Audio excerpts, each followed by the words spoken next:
السلام علیکم six class بچوں، اردو کا ہم نے نیا سبق شروع کرنا ہے جس کا نام ہے دختران وطن۔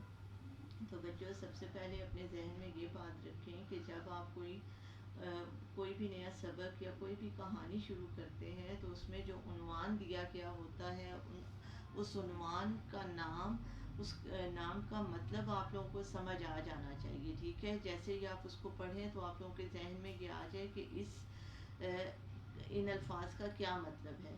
جب آپ لوگوں کو مطلب پتہ ہوگا تو آپ لوگوں کو فوراً سے آپ لوگوں کے ذہن میں آ جائے گا کہ جو آگے کہانی لکھی ہوئی ہے یا جو آگے سبق دیا گیا ہے اس میں آپ لوگ کس بارے میں پڑھیں گے، ٹھیک ہے؟ تو دختران وطن سے کیا مراد ہے؟ وطن کی بیٹی، وطن کی خواتین۔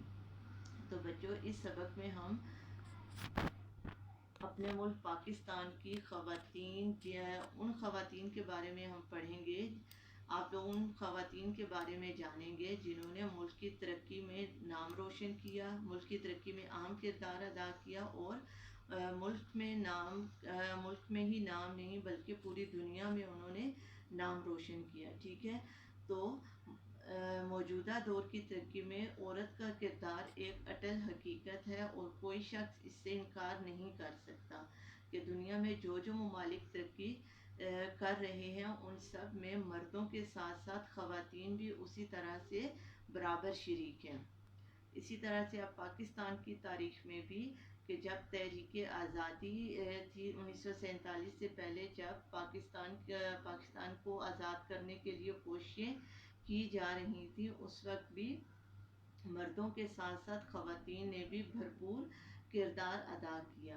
تو ان خواتین میں سب سے جو ضروری، سب سے اہم نام ہے وہ ہے مادر ملت فاطمہ جناح، جو قائد اعظم کی چھوٹی بہن تھیں۔ انہوں نے پاکستان کی آزادی میں قائد اعظم کا بھرپور ساتھ دیا، ٹھیک ہے؟ کہ شانہ بشانہ ان کے ساتھ تمام مشکلات میں سامنا کیا اور ان کے ساتھ وہ شامل رہیں۔ اس کے بعد جب پاکستان آزاد ہو گیا تو اس کے بعد مختلف خواتین نے پاکستان کی ترقی میں اہم کردار ادا کیا، پاکستان کا نام دنیا میں روشن کیا۔ اب ان میں سب سے پہلا نام آ جاتا ہے، وہ ہے محترمہ بینظیر بھٹو، جو اسلامی دنیا کی پہلی خاتون وزیر اعظم بنی، ٹھیک ہے؟ نمبر 2 پہ ہے کرن خان، جو پاکستان کی پہلی تیراک تھیں کہ اولمپکس کے عالمی جو مقابلے ہوئے تھے ان میں انہوں نے پوزیشن حاصل کی اور پاکستان کا نام روشن کیا۔ نیکسٹ ہے ثنا میر، جو پاکستان کی خواتین کرکٹ ٹیم کی پہلی کپتان ہیں۔ اس کے بعد ہے اگلا نام مریم مختار، جو پاکستان کی پہلی جنگی ہواباز خاتون ہونے کا اعزاز رکھتی ہیں، ٹھیک ہے؟ کہ جس طرح سے پہلے آرمی میں مردوں کا مطلب کہ ان کی شمولیت ہوتی تھی، اب خواتین بھی اسی طرح سے پاکستان کی حفاظت کے لیے آرمی جوائن کر رہی ہیں، شامل ہو رہی ہیں۔ اس کے بعد ہے اگلا نام سمینا بیگ، انہوں نے دنیا کی بلند ترین چوٹی ماؤنٹ ایوریسٹ کو فتح کیا، اس کو سر کیا۔ اس کے علاوہ جو اور 7 بلند چوٹیاں ہیں ان کو بھی انہوں نے سر کیا تھا۔ اگر آپ لوگوں کو یاد ہو تو سمینا بیگ ہمارے اسکول میں بھی آئی تھی اور انہوں نے اپنے حالات زندگی کے بارے میں سب بتایا تھا، ٹھیک ہے؟ تو بچوں، اب میں نے آپ لوگوں کو یہ چند خواتین کے بارے میں بتایا ہے جنہوں نے ملک کی ترقی میں اہم کردار ادا کیا اور دنیا میں بھی نام روشن کیا۔